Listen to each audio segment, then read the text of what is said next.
Okay. I think I'm live, huh? Good morning, everyone. I think you can also hear me. I'm live on Facebook. And again, if you have time,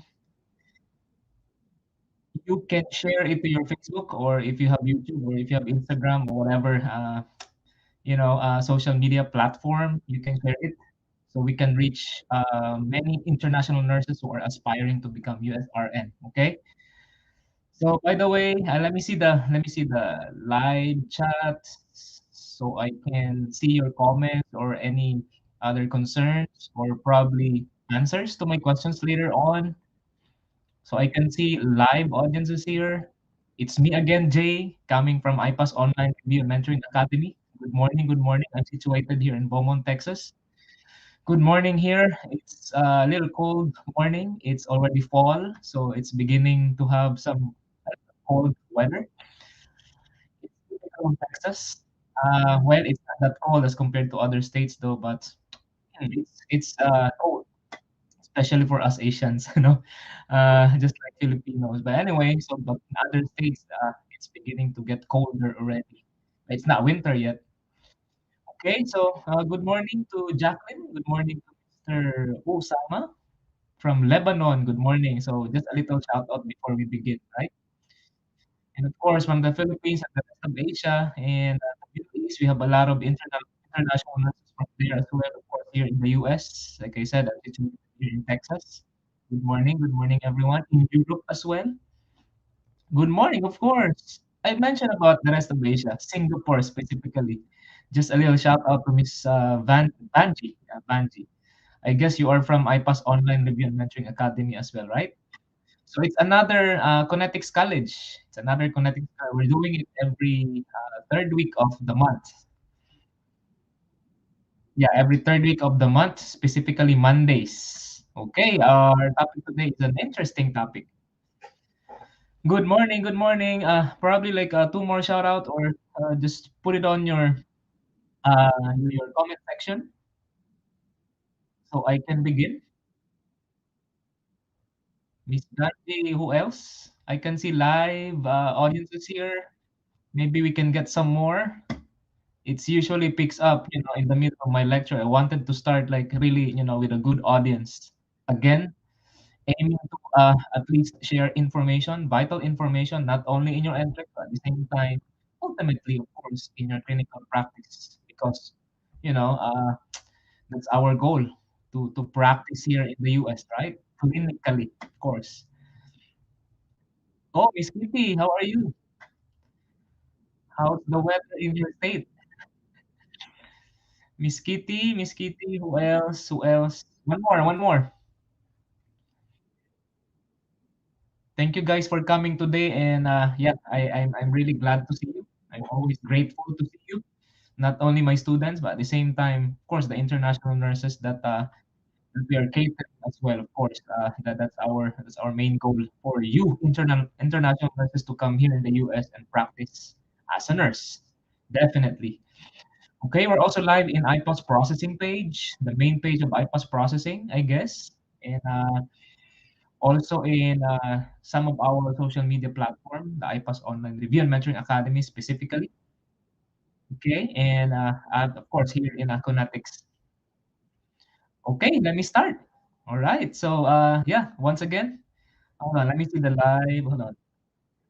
Good morning, everyone. Once again, I'm Jay, and I'm situated here in Texas, like I said earlier. I'm the lead educator and the co-founder of IPAS Online Review and Mentoring Academy, helping aspiring international nurses like you to become USRN.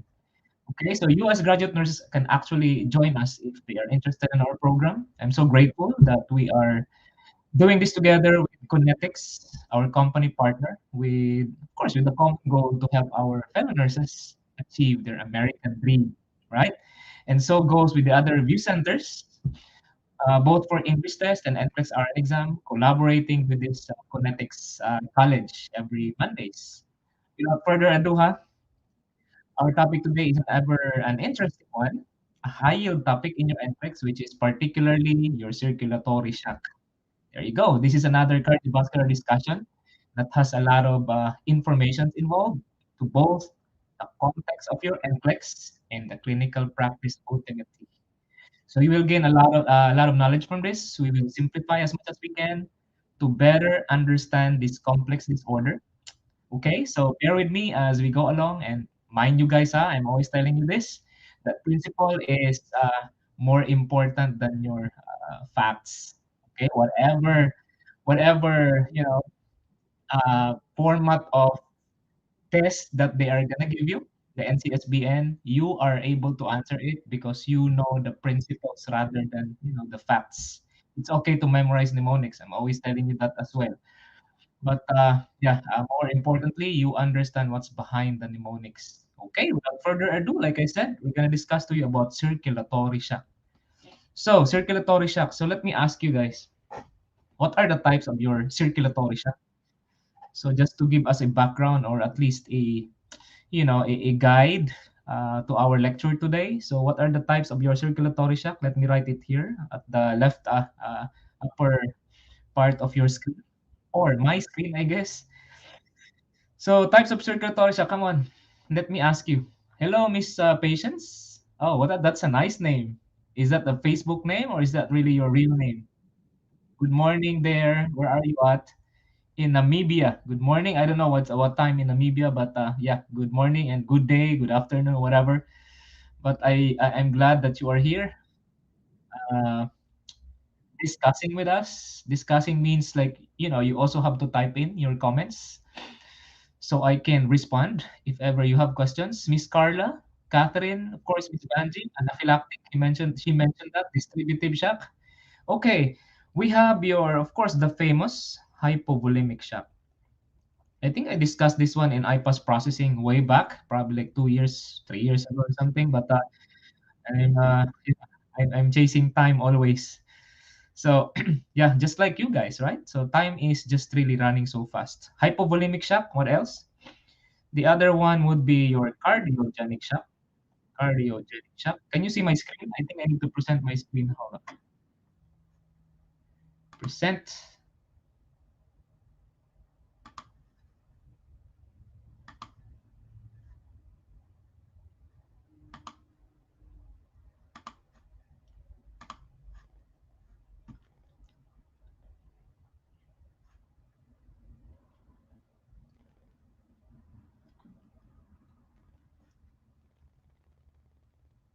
I think my live there's something wrong with my Facebook live. Hold on. I don't know. I can't see it. Here's another technical glitch. It's always, I mean, not always, but it happens. I can't see my video though, but can you type it in so I can go ahead and start my lecture? Or if you can see my screen, come on. Guys, can you see me? Can you see my screen? Can you see my face? Can you hear me? Can I see or can I get a yes from your chat room? Working? Hi, Jolly. Hi there in Australia. Yeah, it's working. Okay, good. Can I get two more yes? Come on. I think it's just something about the live Facebook live video or something. It's breaking up. Yeah, it's breaking up. Hold on, let me just exit this one. It's kind of bothering me. Hold on.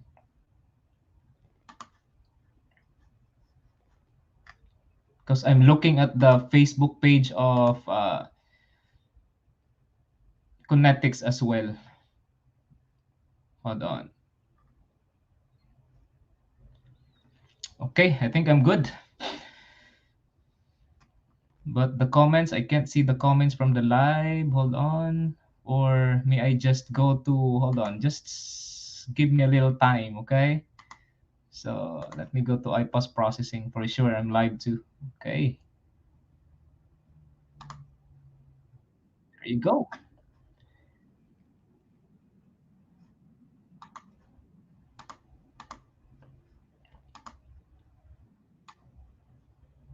All right.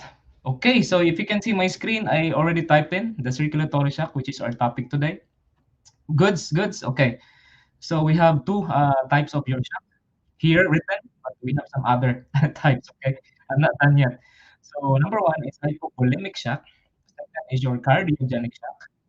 Third is your distributive shock. All right. So distributive shock. Your distributive shock, we're gonna justify what is distributive shock.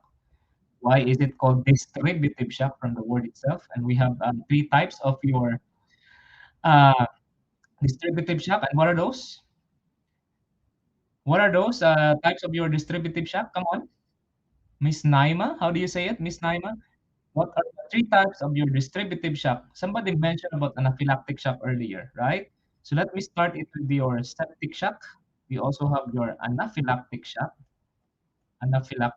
and we also have your neurogenic shock. Okay, your neurogenic shock. So these are the types or subtypes of your septic shock, I mean distributive shock, your septic shock, anaphylactic, and as well as your neurogenic shock. Actually, cardiogenic shock, there's a subset of your cardiogenic shock, which is also known as your obstructive shock. Okay, so that's a subset or subclassification of your cardiogenic shock, but the same, concept, the same almost the same pathophysiology, okay, with different causes. So we're gonna justify hypovolemic shock. We're gonna relate it to your background knowledge, the foundation, the anatomy and physiology, more specifically your physiology. How come there is this and there is that, especially the symptoms as well, in relation to your cardiovascular function, and as well as of course, your cardiogenic shock. What makes it a cardiogenic shock, and what are the causes of it, and what are obstructive shock? What are the causes of obstructive shock, and of course, your distributive shock. Septic shock, anaphylactic shock, neurogenic shock. Like I've said, we're gonna justify why is it called distributive shock. The word distributive shock. You need to understand those stuff because if you don't understand those, well, you're gonna have a problem in answering those questions, especially NGN questions. We're already on your NGN, the next generation NCLEX. Okay, so circulatory shock. From the word itself, and from the word itself, circulatory. Which system is involved here? Come on, guys. Which system is involved here? I'm talking about the organ system. Which organ system is involved here? Come on. I want to see the chat. So, which system is involved here? Is it the respiratory? Yes. Somehow it's related, but primarily, that's why it's called circulatory shock because it involves what? It involves your. It involves your. Come on.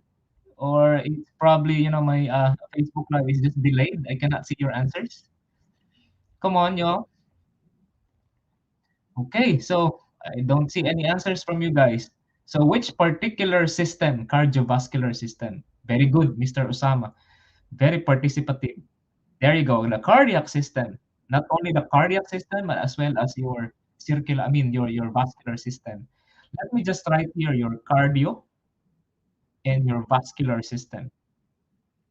Okay, your cardio and as well as your vascular system, or also known, of course, your cardiovascular system.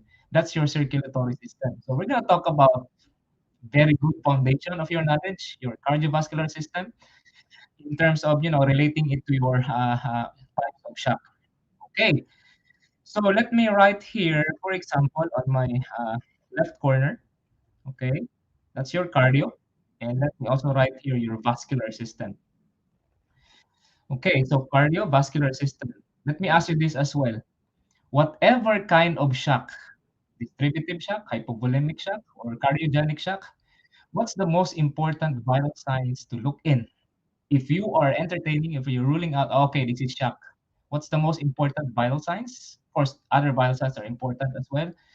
Remember, you're talking about cardiovascular system. What's the picture of your cardiovascular system in your vital signs to make you say that, okay, this is really the circulatory shock. Okay, blood pressure. Very good, blood pressure. So we're gonna talk about your blood pressure. Your blood pressure is composed of your systolic blood pressure and your diastolic blood pressure. Okay, so uh, here, sorry, it's cardio and this is vascular on that corner. So blood pressure is composed of systolic blood pressure and as well as your diastolic blood pressure. Since I wrote your cardio on the left side, I'm gonna write here your systolic blood pressure. This is where your systolic blood pressure is coming from. Okay? And when you're talking about your cardio function in terms of your blood pressure, you're simply talking about your cardiac output. Okay, your cardiac output. All right. On the other corner, let me just divide this. Okay, let me put some demarcation. Okay, so we can discuss along the way some principles of your blood pressure and, of course, relating it to your types of shock. So on the left corner, we have cardio, and on the right corner, we have your vascular.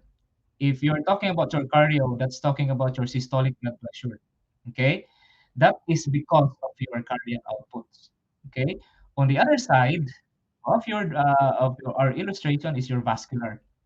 Okay, vascular means what? This is talking about your diastolic. If you have systolic blood pressure in your cardio, we also have your diastolic blood pressure in your vascular. Okay, so diastolic blood pressure. If you are talking about cardiac output in your cardio, that's the main function of your heart to produce a cardiac output, particularly your heart. When you talk about blood vessels as well in your vascular system, so this is blood vessels. There you go. Those are the blood vessels, the arteries, the veins, and the capillaries. You are just simply talking about what? Your systemic vascular resistance. So we have cardiac output on your cardio side, and on your vascular side or your blood vessel side, we also have your systemic vascular resistance. That's talking about your what? The systolic blood pressure. That's talking about your blood vessels. Cardiac output talks about your systolic blood pressure and your cardiac function, particularly. That's why I'm trying to like divide the house. I mean, divide this illustration for you to understand it simpler. Okay, and then relate it again to your shock later on. Okay, so cardiac output. Let me go to your cardiac outputs first. In a normal individual, in the normal individuals, the normal systolic blood pressure, by the way, is about 120, or sometimes it's like 110. Depends upon, I think the latest is like 110 or up to 120. Beyond that is, it's elevated. And your diastolic blood pressure is 70. Let's just write here 110 and yeah, 110 to 120. That's the normal systolic blood pressure. Okay, in here, in your diastolic blood pressure, the normal is 70 to 80. In other words, 110 to 70 up to 120 over 80. That's the normal blood pressure. We're talking about the normal here, huh? The normal physiologic, function of your cardiovascular system in terms of your blood pressure, particularly the concept of your blood pressure. So cardiac output. Your cardiac output is equal to what? Your cardiac output is equal to your heart rate. Okay, heart rate. I'm always talking about this. I guess the past 2-3 lectures. Heart rate times your stroke volume. Okay, your heart rate is something about the chronotropy. Let me write it here. That's the chronotropy, right? The chronotropic effect of your heart. Chronotropy. Okay, the chronotropy. In other words, chrono means time. Okay, chrono means time. Your chronotropy is innervated from the word itself, innervated nerves coming from your what? Your sympathetic nervous system and your parasympathetic nervous system. That's why you have a heart rates at the same time your rhythm. Okay, it's innervated coming from your ANS collectively. Okay, your autonomic nervous system has two branches, sympathetic and your parasympathetic. Sympathetic is your fight or flight, including your heart function, increased heart rate. And when you say like parasympathetic, the other branch of the autonomic nervous system is, innervation is less heart rate or bradycardia. That's your rest and repair function. So in terms of heart rate, that's basically what we call as your chronotropy. Okay, heart rate, something about the time. It's measured in minute, right? So what about your stroke volume? So times stroke volume. So what about your stroke volume, guys? Your stroke volume is the summary of your end diastolic volume, which is about 120, okay, and subtracted by your end systolic volume, which is about 50 ml. In other words, 70 ml. So end diastolic volume, this is the amount of blood every end of diastole. In other words, every end of relaxation. This is the ventricular filling in your ventricles. From the word itself, this is the filling of blood or the volume of blood in your ventricles at the end of relaxation. That's why it says like end diastolic volume. Okay? And your end systolic volume, this is the amount of blood after your contraction. After it contracts, okay? That's the amount of blood. You just subtract your 120 ml, your end systolic volume, minus your end systolic volume, which is 50 ml. Of course, it's lesser because it's already contracted, right? So that's about 70 ml. So the normal individual has approximately 70 ml of stroke volume. Okay? 70 ml of your stroke volume. That's normal. Okay? In a normal individual. So, by the way, so when you're talking about heart rate, talking about chronotropy, your stroke volume is also talking about volume. All right? Talking about volume. It's very important for you to know the volume, for example, like your stroke volume, because that determines also your what? Your cardiac output. That's why it says like heart rate times stroke volume in order to be distributed in your brain, the most important, and all the rest of your organ system. And your stroke volume, let me focus on your stroke volume. Okay? So your stroke volume is influenced by what? What's influencing your stroke volume? Why do you have this volume? We have number one, which is your preload. Okay? Your preload. Your preload, I'm always talking to you about this one from the past, cardio series. It's actually a series, right? From the past lectures that I had. So preload is basically, am I mute? Am I okay? Can you hear me, guys? I think that's this is from the earlier message from the Kinetics. Okay, so preload.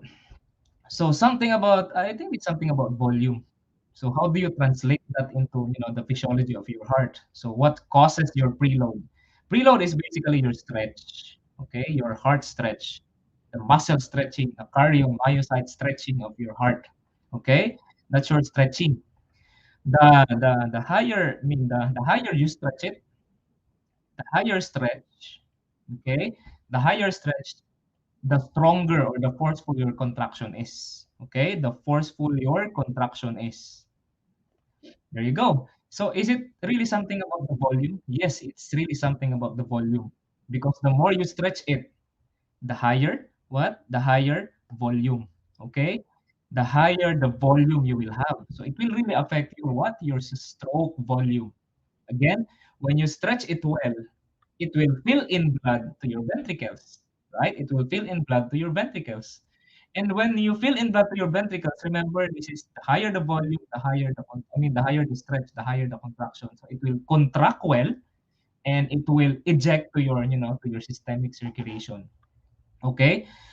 So yeah, the higher stretch, the higher, contraction. This is Starling's law. Okay? And then of course, higher volume because it stretches well. That's preload. Okay, that's preload.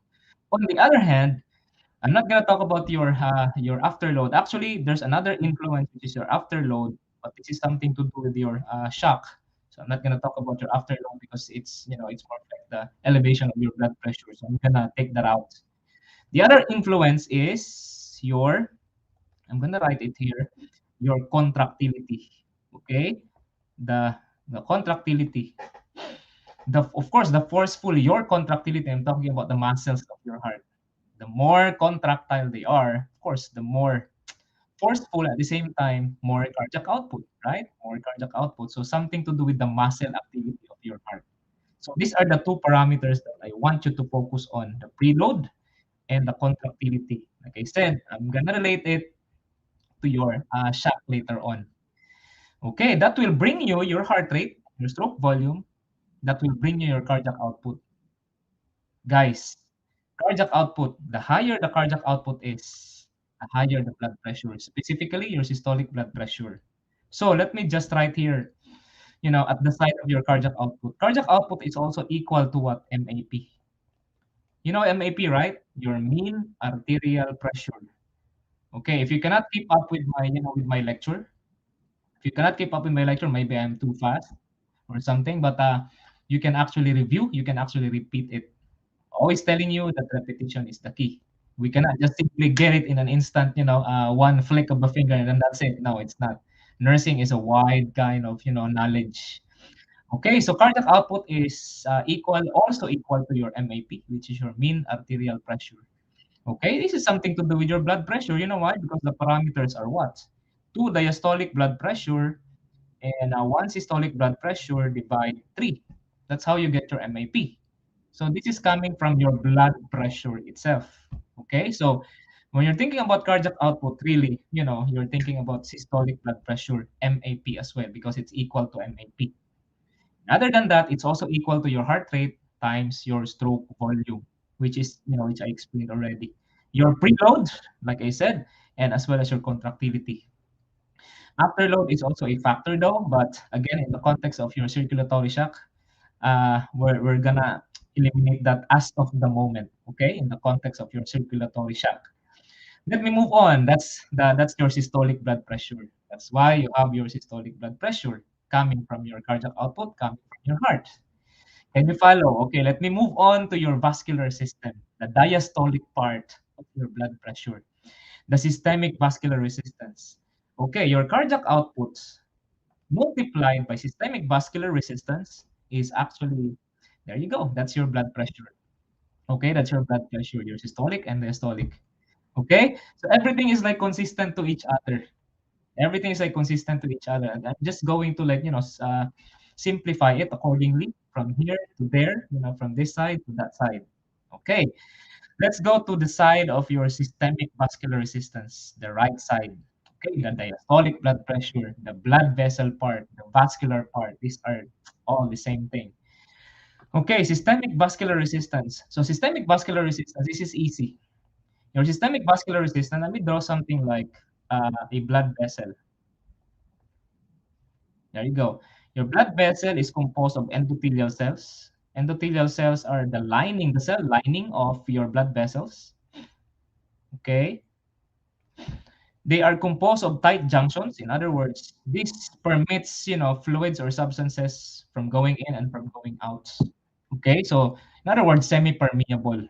So what's the influence of your systemic vascular resistance? I mean, what's influencing your systemic vascular resistance? Okay, it's either increase or decrease, right? It's either increase or decrease. Increase systemic vascular resistance, decrease systemic vascular resistance. Now, if you're going to increase your vascular resistance, it will increase your diastolic blood pressure, right? If you're going to decrease your vascular resistance, that's going to decrease also your diastolic blood pressure. Do you get that?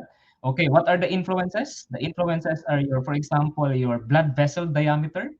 Okay, the blood vessel, that's not diabetes mellitus, it's the diameter, the size. So something about the size, okay, and as well as the length. Okay, as well as the length. Oh, good Lord, I was able to spell out the lengths. Since then, I'm really having hard time spelling the length, the word length or strength, those stuff. But anyway, so diameter and length. The lesser the diameter your blood vessel is, okay? The lesser the diameter, which means what? The lesser or the higher blood pressure, sorry. Okay? The higher the blood pressure. In other words, if the diameter is increased, okay, your blood pressure is also decreased. Okay? So when you say like length, the higher the length, the higher the length, the higher the blood pressure. Okay? The lesser the length, the lower the blood pressure as well. In other words, it's directly proportional. Your diameter, again, if it's less diameter, higher blood pressure. Okay, higher blood pressure. If it's higher diameter, of course, it's low blood pressure as well. Okay, so that's talking about your size, diameter, at the same time your length. Viscosity. Does that affect also your blood pressure? Yes, it affects your blood pressure. That's why somehow your diabetes will affect your blood pressure as well. The higher the viscosity is, of course, the higher the vascular resistance as well. And the other thing is your autonomic nervous system. Okay, your autonomic nervous system. For example, your sympathetic nervous system, your SYMPA.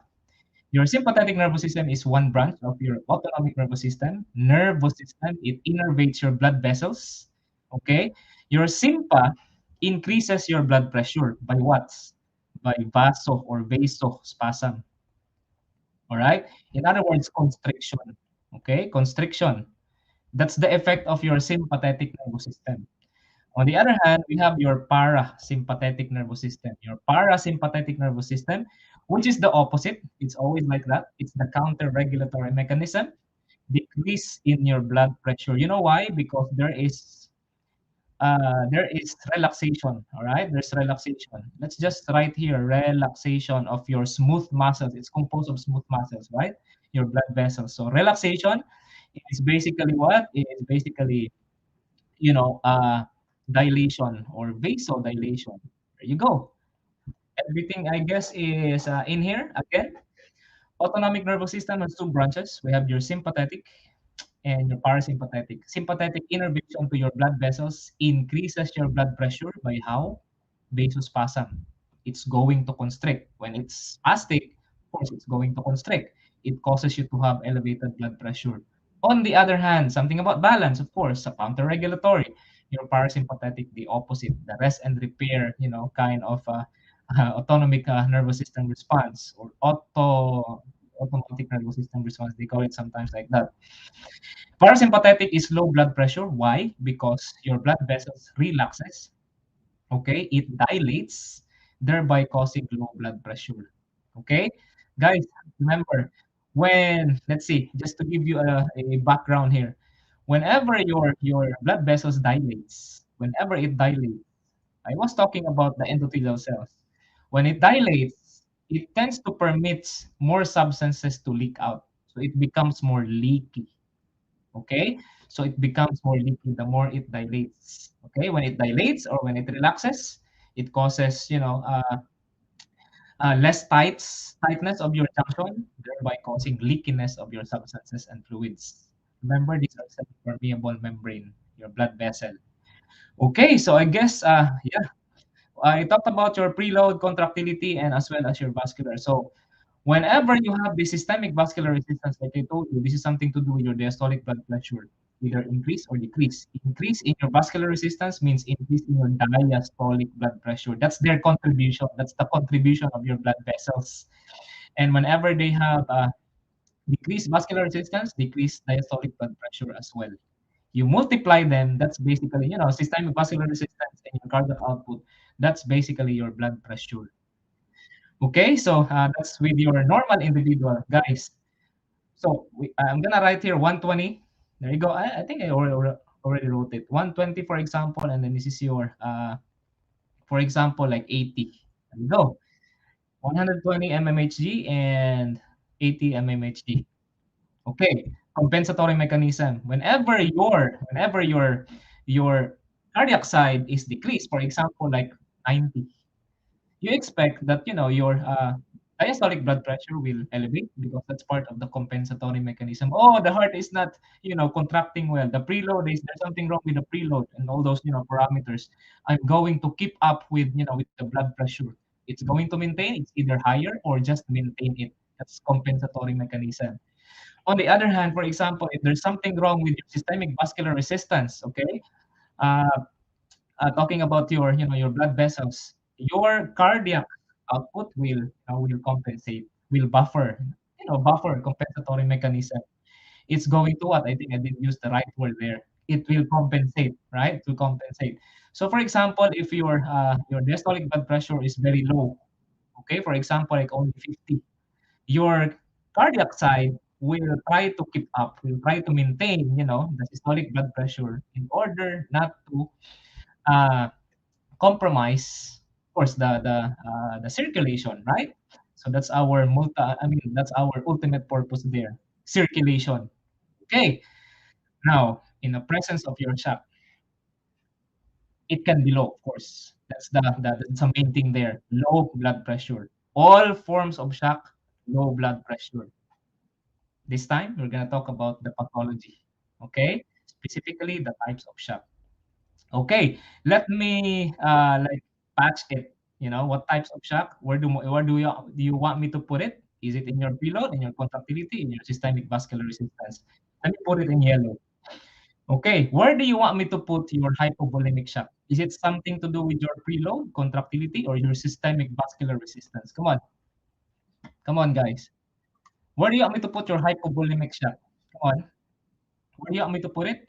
I'm gonna put your hypovolemic shock in your preload. Something about the volume. Okay? Your hypovolemic shock. That's one type, right?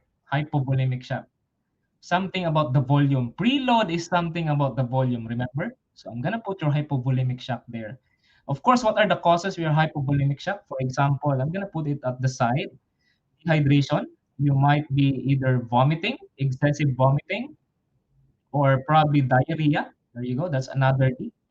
Okay. So vomiting and diarrhea, excessive vomiting, and as well as your diarrhea.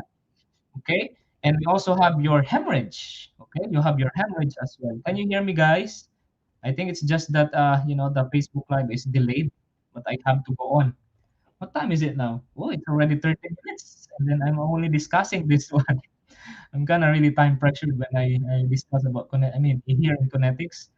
But come join us in IPAS Online Review and Mentoring Academy because we have time there, not to, chit chat or anything, but to give you, more informations, many, many concepts that we are discussing, especially on my part because I'm discussing the big, chunks of your NCLEX, cardio, neuro, respiratory, and all those stuff. Okay, so dehydration, excessive vomiting, diarrhea, and hemorrhage as well. Something to do with your blood, losing a lot of blood. Okay, so dehydration and hemorrhage. What else? You could also say like diuresing, right? Excessive diuresing. It will cause you to have less fluid volume, right? It will affect your preload as well. So let me just, the three Ds, right? One D here, one D here. Could be diarrhea as well. So for you to remember it, or let's just say hemorrhage is decreased blood volume. All right, so decrease, which still stands for justify your mnemonics. So decrease in your, let's just put the word itself, decrease to justify the mnemonics, decrease blood. There you go. So three Ds. Dehydration coming from vomiting and diarrhea, hemorrhage or decrease, letter D, decrease blood volume, and the other one is diuresing or excessive diuresing. That's another D, the triple Ds. That's hypovolemia. Let me emphasize this. There you go. Let me just draw the square. Just to emphasize one type of your shock, hypovolemic shock. Something to do with your what? Your preload. Okay, something to do with your preload. On the other hand, where do you want me to put your cardiogenic shock? I'm gonna put here your cardiogenic shock. Cardiogenic shock is basically what? Pump failure. Okay? Your pump failure. I'm just gonna write here pump failure. Sir, you mentioned about pump failure in your CHF. CHF is basically a pump failure. Alright? Cardiogenic shock is a complication of your CHF. Okay? It's a severe kind of CHF wherein there's also severe pump failure. Alright? So this is caused by what? So there you go. I already told you. Which is caused by what? Which is caused by ischemic heart diseases. Well, ischemic heart diseases causes CHF as well. That's one of the most common causes of your CHF. In fact, that's the most common ischemic heart diseases. Basically, that's your coronary syndrome. Okay, your coronary syndrome. That's, the severe form is your MI, the ST elevation MI, ischemia. So ischemic, heart disease can cause CHF. So CHF eventually, leads into cardiogenic shock, pump failure, severe pump failure. Okay, so that's something to do with your what? Contractility. All right, something to do with your contractility. That's cardiogenic shock. Okay, so cardiogenic shock. So subset of it, let me just write here your obstructive shock. One subset is obstructive shock. Common causes of your obstructive shock are your pulmonary embolism, and you also have your tension pneumothorax. Okay, your tension pneumothorax, and what else? Your cardiomyopathy as well. So obstructive shock is a subtype of your cardiogenic shock, still under your contractility, which is caused by pulmonary embolism, which is a pretty common disorder as well. Tension pneumothorax, which is an emergent, kind of condition, definitely. Tension pneumothorax. It's a respiratory disorder that affects the contractility of your heart. Okay, and the other one is your cardiomyopathy, which is a pretty common disorder as well, restrictive, dilated and hypertrophic cardiomyopathy. I'm not going to discuss all those stuff. Okay, so anyway, that's the subset of your cardiogenic shock. Are you still with me? That's the question. It seemed kind of a lot in only 30 minutes, that I was discussing. But well, you're getting a lot of information here. These are basics, but we need to know this. Sir, is that all basics? Yes, these are all basics. That means to say that you really have to really keep up with your knowledge. Okay, so let me move on. What about other types of shock? So this is number two, right? Your cardiogenic shock. So let me move on to the other type, which is your what? Which is your distributive shock. So distributive shock. So distributive shock. We have three types. Number one is your septic shock. So where did I put this? Distributive shock, I put it on the right side of your illustration. I put it in your systemic vascular resistance.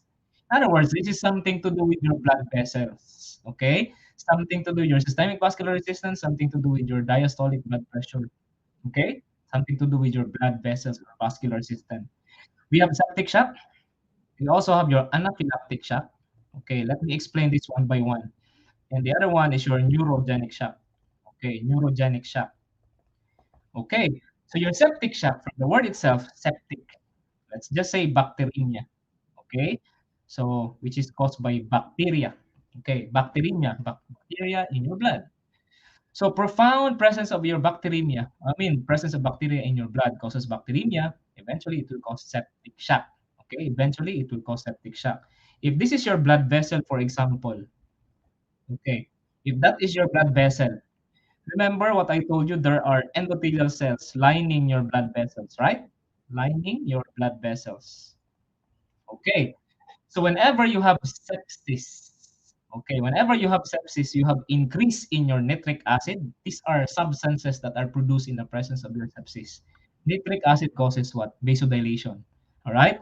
Nitric acid, for example, like let's just say cytokines. These are, cytokines interleukins are actually subtypes of cytokines. So let's just say interleukins. Name it, you have it. I guess it's up to like 50 or something. I don't know. I forgot it already. So nitric acid, cytokines, and other inflammatory mediators. Okay, other inflammatory mediators. These inflammatory mediators causes what? These inflammatory mediators causes vasodilation. All right, causes vasodilation. What did I tell you? If it vasodilates, of course, it relaxes, it increases or decreases your blood pressure. It decreases your blood pressure. Okay? It decreases your blood pressure, decrease in your vascular resistance, right? Decrease in your vascular resistance. And in other words, it decreases your vascular resistance. At the same time, whenever you dilate it, it tends to what? It tends to become leaky. I told you, the more it vasodilates, the more it becomes more leaky. When your fluids are moving from the inside of the vascular space into the outside vascular space, what's that? Distributive shock. That's why it's called distributive shock, because the fluids and the substances are distributed, from the intravascular space into the interstitial space, or extravascular space. Okay, so that justifies your distributive shock. Okay, on the other hand, so this is easy peasy because you know the concept already. I'm gonna draw another blood vessel here with the endothelial cells, your histamine, right? In your anaphylactic shock. Again, something to do with the blood vessels. That's why I'm always justifying like one by one. So your histamine, elevated amounts of histamine causes what? Also your vasodilation. Vasodilation means what? Systemic vascular resistance. Systemic vascular resistance decrease, thereby causing low blood pressure. I told you, any forms of shock except for spinal shock, that's why it's not included here, is low blood pressure. Spinal shock is a false shock because it doesn't involve your circulatory system. Okay? Vasodilation because of your histamine causes decrease in your systemic vascular resistance, decrease in your blood pressure. Did you get that? Okay, that justifies your anaphylactic shock. Okay, hold on. So your neurogenic shock, another blood vessel here. Okay, another blood vessel. Always drawing the blood vessel with the endothelial cells.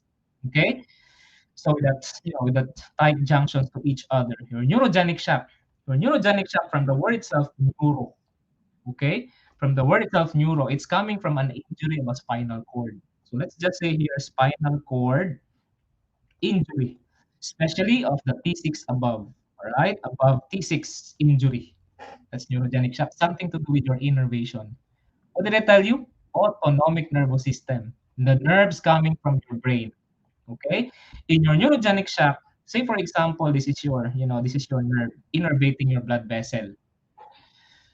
Loss of sympathetic innervation. Okay? Let me write here loss of sympathetic nervous system, innervation to your blood vessel. What happens? Vasodilation. Okay? Your vasodilation. Okay, vasodilation. So vasodilation causes what? Decrease in your blood pressure. Okay, decrease in your blood pressure. Okay, let me go to your signs and symptoms. Again, septic shock. Before we do that, distributive shock has three types. Septic shock, bacteremia, causes you to have a lot of, substances like nitric acid, cytokines, tissue factors causing you to have vasodilation. And the more they are dilating, they become more leaky. That's why it's called distributive shock, right? And less blood pressure. Okay? Less fluid volume already in your intravascular space. Anaphylactic shock, primarily because of elevated amounts of your histamine. It's also an inflammatory mediator that causes vasodilation, decrease in your systemic vascular resistance, eventually decrease in your blood pressure. They become also leaky. That's why it's called distributive shock from intravascular space to extravascular space. On the other hand, we have your neurogenic shock. Your neurogenic shock is loss of sympathetic innervation. In other words, if you lost your sympathetic innervation, it causes what? Vasodilation. By what? By relaxation of your smooth muscles of your blood vessels. Thereby, it becomes also more leaky. That's why it's called distributive shock as well. Eventually, it will cause what?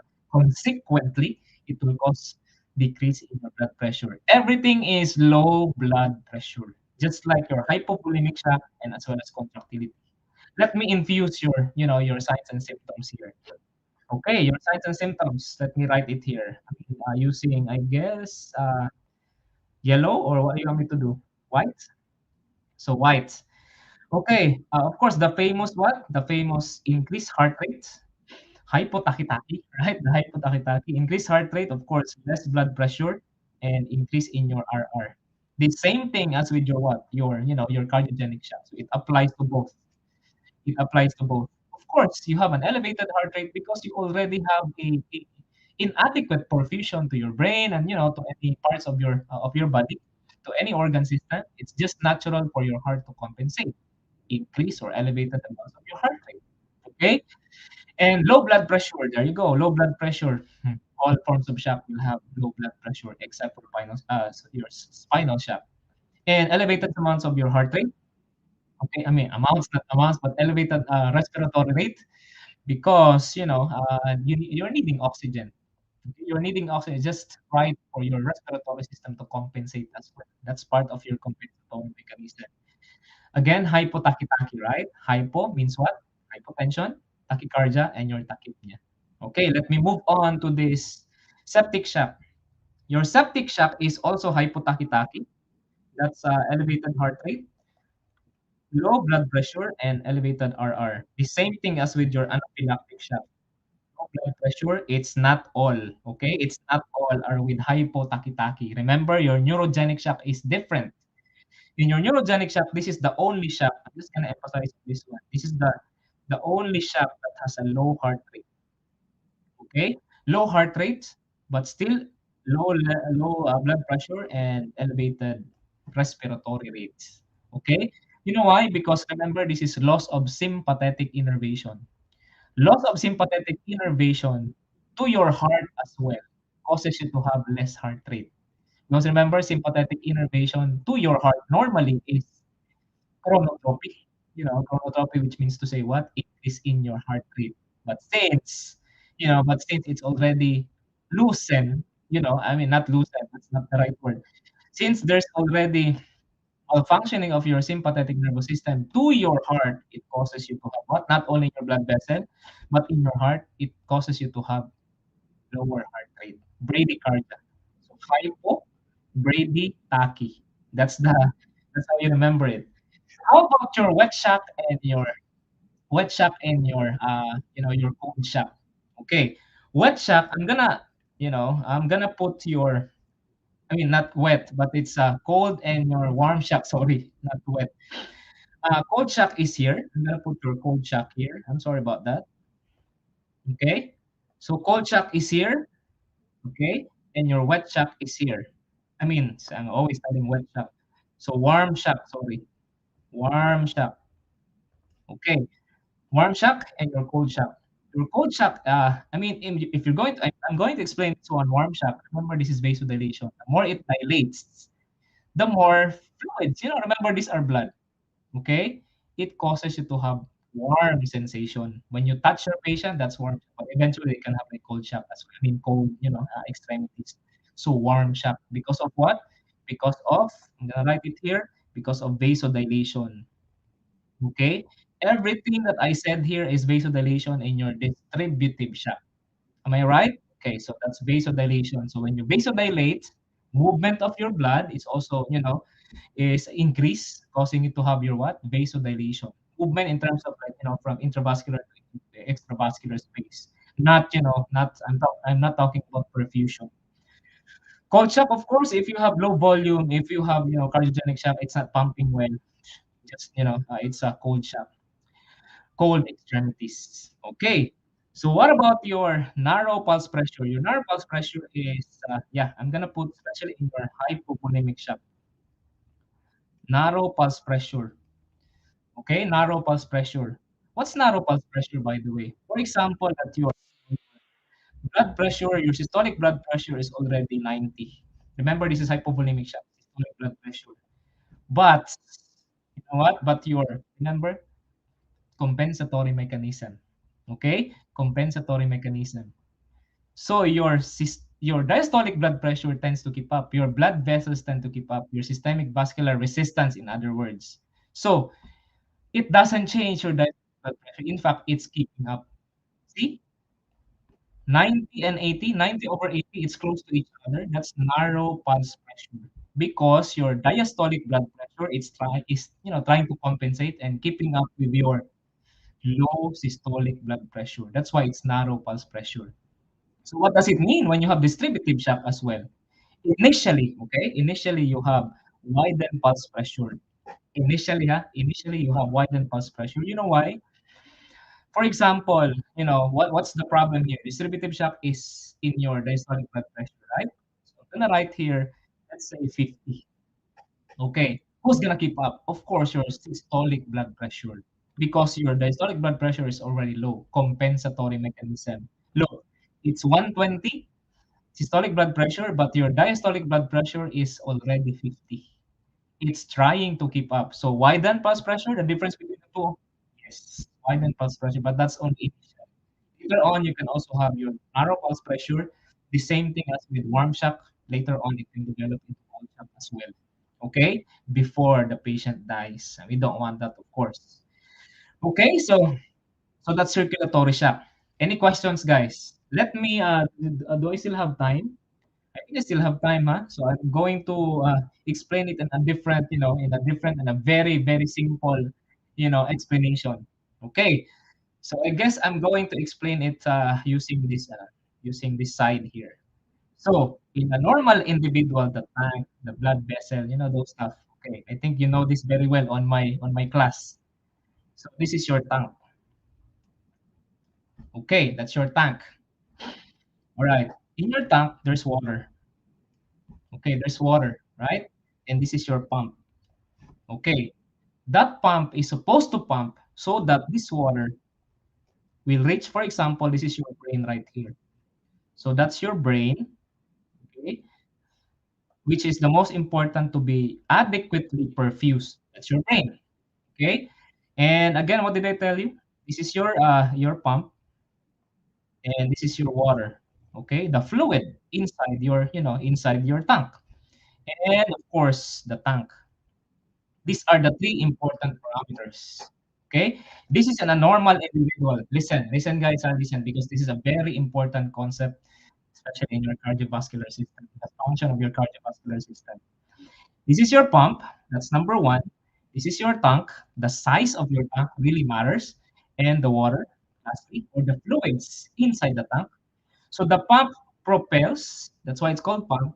It propels your water to reach your brain. okay, to adequately perfuse, talking about your cardiovascular system. And the size of the tank also matters. Now, let me tell you something. So pump is represented by heart, okay? That's your pump, okay? The water is represented by the fluid volume, or let's say the blood volume, okay? And your tank is represented by the blood vessel. Remember, the size of your blood vessel matters. The diameter, especially the diameter, okay? So it either dilates or constricts, right? So it's causing it compromises the size, it affects the size of your blood vessels. So something about the diameter of your blood vessel. There you go. The pump is represented by heart, and the water, is the blood volume, and the tank is your blood. I mean your blood vessels, the diameter. And of course, the most important part is to adequately perfuse your brain. Okay, you have to have a good size. I mean, you have to have a good function of your heart, a good size of your tank, at the same time, an adequate amount of your water or blood volume to reach your brain. Okay, and other organ system. Now, let me tell you something. Okay, if for example, this is your tank. Let's just say normal tank, okay? In other words, normal blood vessels, okay? Normal size of the blood vessel. This is your fluids, normal fluids, okay? Normal fluid volume, okay? Normal fluid volume. In other words, normal water. Let's just say normal water, normal. So this is your pump, okay? The problem here is the pump. The pump cannot adequately pump. All right, so abnormal pump. Let's just say here, abnormal pump. So let me put an X on it. So which particular shock I'm talking about? If your pumping, ability is already compromised. Let me put it here, your cardiogenic shock. Okay, your cardiogenic shock. There you go, because the problem is the pumping. All right, the problem is the pump, which doesn't adequately pump your blood into your brain. That's your brain. Sorry about the drawing. Okay, even if you have a normal tank or normal blood vessel, even if you have a normal fluid volume, as long as your pump is already damaged, for example, for some reason, okay, that's cardiogenic shock. Okay, let me draw another thing here. Okay, another thing. This time I'm going to draw normal size of a tank. Okay, the problem is low volume. Okay, there's no problem. Normal pump. Okay, normal pump. In other words, normal heart. Okay, your tank is normal size of the tank. Okay, there's no dilation or there's no constriction or anything, but there is abnormal fluid volume. What is this? This is your hypovolemic shock. Okay, this is your hypovolemic shock. Okay, remember there is normal pump. The problem is abnormal fluid volume. Do you think it will reach the brain? Do you think it will reach the brain? I don't think so, guys. Even if you have a normal pump or a normal size of your tank, okay, it will not reach the brain. All right. So, lastly, I'm gonna draw something like this. Okay. Oh, there's something wrong with the tank size. Normal fluid level, normal pump. Okay, normal pump. In other words, normal heart. Okay, normal fluid level. Okay, normal fluid level. There you go, normal fluid level, but abnormal. Okay, abnormal size of the tank. Okay, in other words, the blood vessels are dilated. Do you think it will reach, the brain in terms of adequately perfusing it? No, it won't. Even if you have the normal size of the pump, even if you have a normal fluid volume, the problem is the abnormal size of the tank, which is basically blood vessel vasodilating. This is what your distributive shock. Okay, your distributive shock. There you go. That's your distributive shock. Your anaphylactic, septic shock, and your neurogenic shock. Did you get that? Okay, this is a very, very important principle to understand what is really the heart function. What's a heart in terms of what's its function? What's a blood vessel? And of course, ultimately you are going to perfuse your brain and other, other important organs in your body. Okay? So again, like I told you, this is something big. It seemed kind of hard to like memorize, or let's say understand whole situation, the whole concept. But well, with perseverance, with hard work, well, I'm always telling you, my students, uh, if you are really a hardworking individual, it tends to beat intelligence. All right, it tends to beat if you are a hardworking individual. Even if you are an intelligent person, if you are not a hardworking individual, it's going to be useless. Okay? Does it really come out in the examination?